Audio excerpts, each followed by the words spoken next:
ওগো আল্লাহর নবী, কালকে আমাদের ওই কঠিন ময়দানে যখন হাসরের ময়দানে আমাদের পুনরায় তোলা হবে, পুনরায় উঠানোর পরে আমাদের যখন হাসর হবে অন্যান্য উম্মতদের সাথে, অন্যান্য নবীর উম্মতদের সাথে যখন আমাদের হাসর হবে, দেখা যাবে আমাদের আমল কম, ফলে আমরা তো আল্লাহ তাআলার কাছে কম দামি হয়ে যাব নাকি? আল্লাহ রাসূল সাল্লাল্লাহু আলাইহি সাল্লাম এই প্রশ্ন শোনার পর বলতেছেন, ও সাহাবীরা, তোমরা হতাশ হইও না। কি হইও না? হতাশ হইও না। তোমাদের হায়াত কম কিন্তু সুযোগ বেশি। কেমন বেশি? আল্লাহ তাআলা বলেন, এই রমজান মাসের ভিতরে আমি এমন একটা রাত দিলাম, নবী আমার আপনি আপনার উম্মতদের জানিয়ে দেন, এই একটা রাত হলো 1000 মাস থেকে উত্তম। বলেন সুবহানাল্লাহ।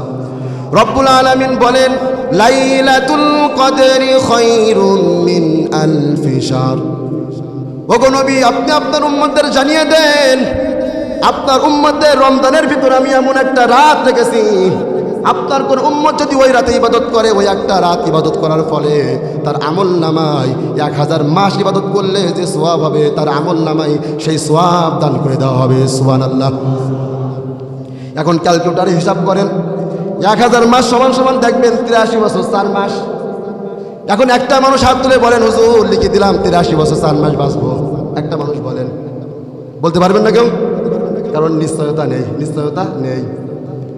83 বছর 4 মাস বাঁচবো কিনা নিশ্চয়তা নেই, কিন্তু কদর পেলে 83 বছরের সওয়াব যে উপার্জন করতে পারবো নিশ্চয়তা আছে না নাই? আছে। কিন্তু কি করা লাগবে? কদর রাতের ইবাদত করা লাগবে।